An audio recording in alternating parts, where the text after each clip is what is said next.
Baiklah teman-teman, sekarang mari langsung kita lanjutkan saja part kedua untuk film horor yang berjudul The 100.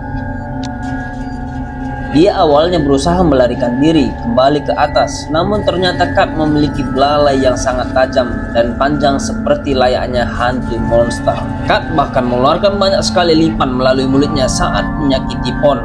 Kejadian aneh ini pun terjadi di tempat lainnya, di mana air keluar dari kran menyerupai darah. Namun ketika mereka ingin melaporkannya ke pihak hotel, telepon malah tidak bisa digunakan, guys. Dua orang tamu, pria dan wanita pun ingin melaporkan langsung ke bawah dan dia turun melalui tangga. Mereka pun sangat terkejut di tangga, di mana mereka melihat sebuah mayat dan tubuhnya seperti dicabik-cabik dan sangat menakutkan.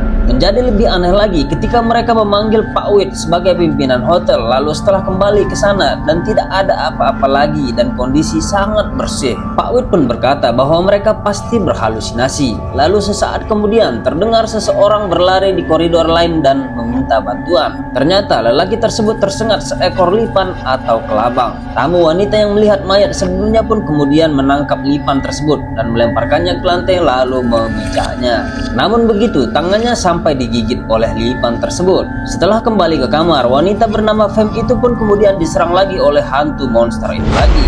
Untungnya saat itu dia sedang bertelepon dengan pria yang bernama Leo sebelumnya yang bersamanya, sehingga Leo mendengar dia berteriak dan dia berlari ke sana membantunya. Karena pria itu bisa memberi perlawanan, monster itu kemudian melompat dari jendela. Namun hal ini kembali menjadi perdebatan. Bos hotel tidak percaya dengan ucapan mereka. Mereka berpikir bagaimana mungkin orang bisa melompat dari jendela lantai 7. Bahkan Pak Wit menuduh mereka menciptakan sebuah situasi untuk sebuah bahan konten.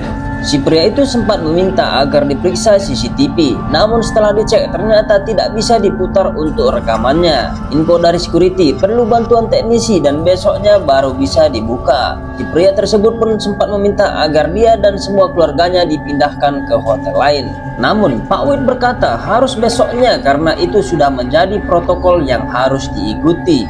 Lalu mereka dirawat oleh Mai yang sebelumnya tidak bisa jadi pulang karena di perjalanan diminta kembali oleh Pak Wit. Malam itu mereka pun kembali ke kamar masing-masing. Namun karena takut, Lena, adik Leo, pria yang sebelumnya bertemu monster, ingin pindah dan tidur ke kamar ayahnya. Namun karena dia hampir kepergok security, dia berlari ke ruang laundry. Di sana juga dia melihat Mai dan seorang petugas kebersihan datang. Sementara kakaknya dan semua keluarganya sibuk mencari Lena karena mereka tidak melihat Lena di kamarnya. Kakaknya Leo kemudian pergi ke ruang laundry dan dia menemukan sebuah gelang di sana dan melihat di dalam mesin cuci sangat banyak darah. Dia mengira itu adiknya dan dia pun sangat emosional hingga berkelahi dengan temannya. Saat dia putus asa, adiknya kemudian ditemukan dan dibawa ke ruang laundry. Pak Wit dan petugas lainnya kemudian membuka tabung laundry dan mereka menjadi panik melihat mayat tidak dikenali di dalam sana. Pak Wit masih mau menutupi kasus ini karena tidak mau nama hotelnya menjadi buruk.